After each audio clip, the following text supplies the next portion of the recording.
दोस्तों, छत्तीसगढ़ और मध्य प्रदेश के कर्मचारियों के बाद अब दोनों राज्यों के बुजुर्ग पेंशनर्स के महंगाई राहत आदेश जारी का रास्ता साफ हो चुका है।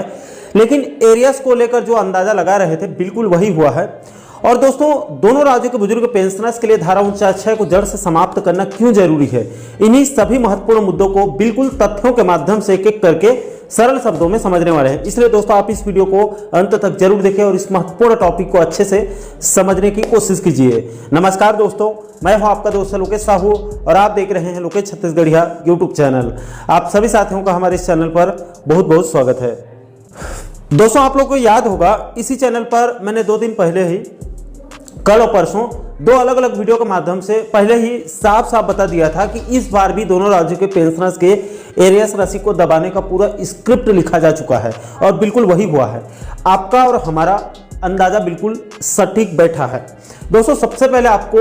दोनों राज्यों के डीएटीआर वृद्धि के सभी अपडेट के बारे में बता दूं, उसके बाद आपको धारा 49 से किस प्रकार दोनों राज्यों के पेंशनर्स को नुकसान हो रहा है और इसको समाप्त करना क्यों जरूरी है, इसके बारे में भी तथ्यों के माध्यम से समझाने का प्रयास करूंगा।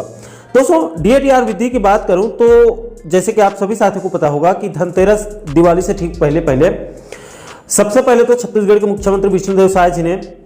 प्रदेश के छत्तीसगढ़ के कर्मचारियों के 9 महीने के एरियर्स राशि को डकारते हुए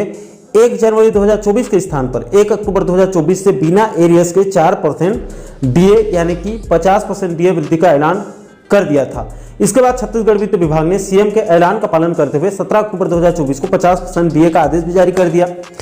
इसके बाद इधर मध्य प्रदेश के कर्मचारी संगठनों की तरफ से खास करके मध्य प्रदेश अधिकारी कर्मचारी संयुक्त मोर्चा के दबाव को देखते हुए मध्य प्रदेश के मुख्यमंत्री मोहन यादव जी ने परसों 28 अक्टूबर 2024 को बकायदा एरियर्स सहित 1 जनवरी 2024 के देय तिथि से एरियर्स के साथ 50% डीए देने का बड़ा ऐलान कर दिया, जिसके एरियर्स राशि को 4 समान किस्तों में दिया जाएगा। अब दोस्तों, इधर दोनों राज्यों के बुजुर्ग पेंशनर्स की तरफ से भी दिवाली से पहले 50% महंगाई राहत देने की मांग तेज हो चुकी है, जिसके बाद कल 29 अक्टूबर 2024 को एक पत्र मध्य प्रदेश से सामने आया है, जिसमें मध्य प्रदेश वित्त विभाग ने छत्तीसगढ़ वित्त विभाग के सचिव को पत्र लिखते हुए कहा है कि आपका पत्र यानी कि 17 अक्टूबर को छत्तीसगढ़ सरकार ने अपने कर्मचारियों के लिए जिस तिथि से डीए दिया है उसी तिथि से पेंशनर्स के लिए भी उसी दिन 17 अक्टूबर को एक पत्र मध्य प्रदेश को लिखा गया था। उसी के संदर्भ में यहां पर कहा जा रहा है कि आपके पत्र के अनुसार और मध्य प्रदेश सरकार के द्वारा लिए गए निर्णय अनुसार मध्य प्रदेश पुनर्गठन अधिनियम 2000 की धारा 49 के तहत राज्य के पेंशनर्स और परिवार पेंशनर्स दोनों को दिनांक 1 अक्टूबर 2024 से 7वें वेतनमान में 50% और 6वें वेतनमान में 239% तक महंगाई राहत दिए जाने की सहमति व्यक्त की जाती है। दोस्तों, इस पत्र के बाद अब सभी किंतु परंतु समाप्त हो चुकी है और जो अंदाजा हम लोग लगा रहे थे वो बिल्कुल सही हुआ है। दोनों राज्यों के पेंशनर्स को छत्तीसगढ़ के कर्मचारियों के तर्ज पर बिना एरियर्स के 1 अक्टूबर 2024 से 50% की दर से महंगाई राहत दिया जाएगा और इसके लिए आज कल में दोनों राज्यों से फाइनल आदेश भी जारी कर दिया जाएगा। अब दोस्तों, इस पूरे मामले में जो सबसे महत्वपूर्ण मुद्दा ये है कि धारा 49 से पेंशनर्स को कैसे नुकसान हो रहा है और इसको जड़ से समाप्त करना क्यों जरूरी है, उसे भी आप लोगों को समझना बहुत जरूरी है। तो देखिए दोस्तों, ऐसा है कि सन 2000 के पहले मध्य प्रदेश और छत्तीसगढ़ एक ही राज्य हुआ करता था, लेकिन बड़ा राज्य होने की वजह से शासन चलाने में दिक्कतें आ रही थी। सरकार की योजनाओं का जनता तक सही से पहुंच नहीं बन पा रहा था, इसलिए 1 नवंबर सन 2000 को मध्य प्रदेश से अलग करके छत्तीसगढ़ को नया राज्य का गठन किया गया, यानी कि 1 नवंबर सन 2000 को छत्तीसगढ़ नए राज्य के रूप में अस्तित्व में आया, जिसके बाद 74:26 के अनुपात में जनसंख्या से लेकर संसाधन तक के सभी चीजों का बंटवारा किया गया था और उसी 74:26 के अनुपात में दोनों राज्यों के बुजुर्ग पेंशनर्स के पेंशन और फिर महंगाई राहत के भुगतान पर खर्च होने वाले राशि का भी बंटवारा किया गया था। लेकिन दोस्तों, कुछ तथ्यों की माने और कुछ बुद्धिजीवी लोगों और फिर पेंशनर्स नेताओं की माने तो दोनों राज्यों के बंटवारा के लिए मध्य प्रदेश छत्तीसगढ़ पुनर्गठन अधिनियम की धारा 49 तो है, इसको हम मानते हैं, लेकिन इसमें कहीं पर भी आपसी सहमति का जिक्र नहीं है। इसको दोनों राज्य सरकारों की तरफ से जबरदस्ती पेंशनर्स के एरियर्स राशि को दबाने के लिए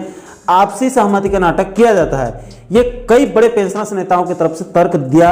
जाता है और इसी धारा 49 को जड़ से समाप्त करने के लिए या फिर इसी बात को साबित करने के लिए कि आपसी सहमति नहीं है, इसको लेकर अभी हाल ही में मध्य प्रदेश के पेंशनर्स संगठन की तरफ से मध्य प्रदेश के जबलपुर हाईकोर्ट में एक याचिका भी दायर कर दिया गया है। इस मुद्दे को लेकर मेरी तैयारी चल रही है। उस पेंशनर्स नेता ने हमारे पास कुछ तथ्य भी भेजे हैं जो बहुत सारे हैं, 32-33 पेज का एक पूरा PDF है। इस मैटर पर भी जल्द एक वीडियो आने वाला है जिसमें सभी तथ्यों को आपको बिल्कुल सरल शब्दों में समझाने का प्रयास करूंगा। अब दोस्तों, आखिर इस धारा 49 से दोनों राज्यों के बुजुर्ग पेंशनर्स को नुकसान कैसे होता है उसे भी आप थोड़ा सा सरल शब्दों में समझ लीजिए। तो देखिए दोस्तों, दरअसल होता यह है कि जब भी छत्तीसगढ़ और मध्य प्रदेश के कर्मचारियों को महंगाई भत्ता वृद्धि करने की बात आती है तो इसमें कहीं पर कोई दिक्कत नहीं आती है। दोनों राज्य सरकारें अपने अपने हिसाब से अपने अपने कर्मचारियों के महंगाई भत्ता वृद्धि कर देते हैं और अपने अपने हिसाब से आदेश भी जारी कर देते हैं। लेकिन दोस्तों, जब दोनों राज्यों के बुजुर्ग पेंशनर्स को महंगाई राहत आदेश जारी करने की बात आती है तो दोनों राज्य सरकारों को सांप सूंघ जाता है और आपसी सहमति का नाटक शुरू करके पेंशनर्स के एरियर्स राशि को डकारे जाते हैं और 8-9 महीने के बाद तरसा के पेंशनर्स को महंगाई राहत का भुगतान किया जाता है, जिससे दोनों राज्यों के लाखों बुजुर्ग पेंशनर्स को एरियर्स के रूप में एक झटके में हजारों लाखों रुपए का नुकसान हो जाता है। अब दोस्तों, कायदे से देखा जाए तो जब छत्तीसगढ़ या फिर मध्य प्रदेश के कर्मचारियों को जिस तिथि से महंगाई भत्ता दिया जाता है उसी तारीख से वहां के पेंशनर्स को भी महंगाई राहत मिलना चाहिए, लेकिन ऐसा नहीं होता है, बल्कि कोई अलग तारीख से पेंशनर्स को बिना एरियर्स के महंगाई राहत पकड़ा दिया जाता है। दोस्तों, इसको समझाने के लिए आपको ज्यादा पीछे लेना नहीं चाहता। बीते 8-9 महीने के अंदर जो 2 बड़ी घटना घटी है उसको आप लोग समझ लिए तो पेंशनर्स के दर्द को आप समझ जाओगे। दोस्तों, आप लोगों को याद होगा बीते 8-9 महीना पहले ही मार्च 2024 में लोकसभा चुनाव आचार संहिता लगने के ठीक पहले छत्तीसगढ़ और मध्य प्रदेश के कर्मचारियों और पेंशनर्स को DAR वृद्धि किया गया था। उसमें सबसे पहले मध्य प्रदेश के मोहन सरकार ने अपने कर्मचारियों को 14 मार्च 2024 को एक आदेश जारी करके बकायदा एरियर्स सहित 1 जुलाई 2023 से देय तिथि से 46% DA देने का आदेश जारी कर दिया। इसके बाद अगले दिन 15 मार्च 2024 को छत्तीसगढ़ की साय सरकार ने एक आदेश जारी करके अपने कर्मचारियों के 8 महीने के एरियर्स राशि को डकार के 1 मार्च 2024 से 46% DA का आदेश जारी कर दिया। अब दोस्तों, यहाँ पर कायदे से देखा जाए तो छत्तीसगढ़ ने अपने कर्मचारियों के लिए 1 मार्च से 46% DA दिया है। ऐसे में अगर वो अपने पेंशनर्स को भी 1 मार्च से 46% DA यानी महंगाई राहत देती है तो वो समझ में आता है। लेकिन उधर मध्य प्रदेश के लाखों बुजुर्ग पेंशनर्स बंधुओं की क्या गलती है? आखिर किस खुशी से उन बेचारों के 8-8 महीने के एरियर्स राशि को काटा गया था? दोस्तों, सबूत के रूप में उसका भी आदेश को देख लीजिए। तो देखिए दोस्तों, मार्च में जैसे ही छत्तीसगढ़ और मध्य प्रदेश के कर्मचारियों के लिए 46% DA वृद्धि आदेश जारी हुआ, उसके तुरंत बाद मध्य प्रदेश वित्त विभाग की तरफ से छत्तीसगढ़ वित्त विभाग को एक पत्र लिखकर साफ साफ कहा गया कि हम अपने कर्मचारियों को 1 जुलाई 2023 से एरियर्स सहित 46% DA देने का निर्णय लिया है। इसलिए उसी तिथि से एरियर्स सहित पेंशनर्स के लिए भी 40% महंगाई राहत देना चाहते हैं। इसलिए मध्य प्रदेश पुनर्गठन अधिनियम की धारा 49 के तहत आपसे सहमति मांगी जा रही है। इसलिए आप 1 जुलाई 2023 से सहमति दीजिए। लेकिन दोस्तों, छत्तीसगढ़ की साय सरकार ने दोनों राज्यों के पेंशनर्स के लिए 1 जुलाई के स्थान पर 1 मार्च से 40% महंगाई राहत वृद्धि करने की सहमति दे दी, जिसकी वजह से दोनों राज्यों के बुजुर्ग पेंशनर्स को 8-8, 9-9 महीने के एरियर्स राशि से हाथ धोना पड़ा था और दोनों राज्यों के पेंशनर्स के लिए 1 मार्च 2024 से 40% महंगाई राहत आदेश को जारी किया गया था। इसको लेकर दोनों राज्यों से एक ही दिन 15 मार्च 2024 को छत्तीसगढ़ वित्त विभाग और मध्य प्रदेश वित्त विभाग से आदेश जारी किया गया और बिना एरियर्स के 40% महंगाई राहत दिया गया था। इससे दोनों राज्यों के बुजुर्ग पेंशनर्स को 9-9 महीने के एरियर्स राशि का नुकसान हुआ था। इसके बाद बिल्कुल सेम घटना अभी अक्टूबर 2024 में घटित हुआ है। अभी भी मध्य प्रदेश के कर्मचारियों को एरियर्स से 50% DA दिया जा रहा है और छत्तीसगढ़ के कर्मचारियों को बिना एरियर्स के 50% DA दिया जा रहा है और फिर से 1 अक्टूबर 2024 से सहमति स्थापित हो चुकी है। इसलिए छत्तीसगढ़ सरकार की नाकामी की वजह से, बेवकूफ़ी की वजह से फिर से दोनों राज्यों के बुजुर्ग पेंशनर्स बंधुओं को फिर से 8-8, 9-9 महीने के एरियर्स राशि से हाथ धोना पड़ेगा और 1 अक्टूबर 2024 से 50% महंगाई राहत को मजबूरी में ही सही लेकिन स्वीकार करना पड़ेगा। दोस्तों, ये तो मैंने आपको समझाने के लिए सिर्फ 2 उदाहरण दिए हैं, वरना इस धारा 49 के आड़ में बीते कई सालों से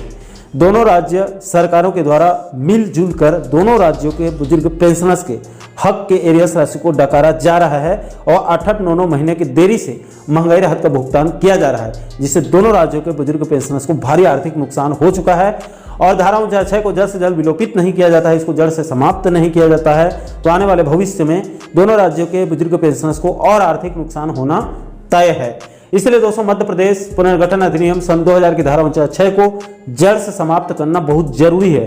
तभी छत्तीसगढ़ और मध्य प्रदेश के लाखों पेंशनर्स का भला हो सकता है, वरना हर बार दोनों राज्य सरकारें इसी प्रकार के चालाकी करके एरियस राशि को दबाते रहेंगे और पेंशनर्स का नुकसान होता रहेगा। तो आशा करता हूं दोस्तों कि आप इस वीडियो के माध्यम से छत्तीसगढ़ और मध्य प्रदेश के कर्मचारियों और पेंशनर्स के डीएडीआर के साथ साथ धारा 49 को जड़ से समाप्त करना क्यों जरूरी है, इन सभी मुद्दों को आप बिल्कुल सरल शब्दों में अच्छे से समझ गए होंगे। दोस्तों इस गंभीर मुद्दे को लेकर आप लोगों की क्या राय है? क्या दोनों राज्यों के बुजुर्ग पेंशनर्स के हितों को देखते हुए धारा 49 को जड़ से समाप्त करके पेंशनर्स को आज़ाद कर देना चाहिए अथवा नहीं? इस मुद्दे को लेकर आप लोगों की क्या राय है? नीचे आप लोग कमेंट बॉक्स में अपनी अपनी प्रतिक्रिया आप लोग जरूर साझा कीजिएगा। और साथियों इस वीडियो संदेश को आप छत्तीसगढ़ और मध्य प्रदेश के कर्मचारियों के साथ साथ बुजुर्ग पेंशनर्स बंधुओं तक सभी ग्रुप में ज़्यादा से ज़्यादा शेयर कीजिए, ताकि इस महत्वपूर्ण मैटर के बारे में सभी को जानकारी हो सके, सभी को पता चल सके। और साथियों आप आगे भी छत्तीसगढ़ और मध्य प्रदेश के कर्मचारियों और पेंशनर्स बंधुओं से जुड़ी इस प्रकार के अन्य महत्वपूर्ण मुद्दों पर वीडियो देखना चाहते हैं तो आप हमारे चैनल को जरूर सब्सक्राइब कर लीजिएगा, ताकि आने वाले सभी नए वीडियो का नोटिफिकेशन आप लोगों तक तुरंत पहुंच सके। दोस्तों अभी फिलहाल इस वीडियो में इतना ही, मुझे दीजिए इजाजत। मैं मिलता हूं आपसे एक और महत्वपूर्ण मुद्दे के साथ, महत्वपूर्ण टॉपिक के साथ। तब तक के लिए जय हिंद, जय छत्तीसगढ़।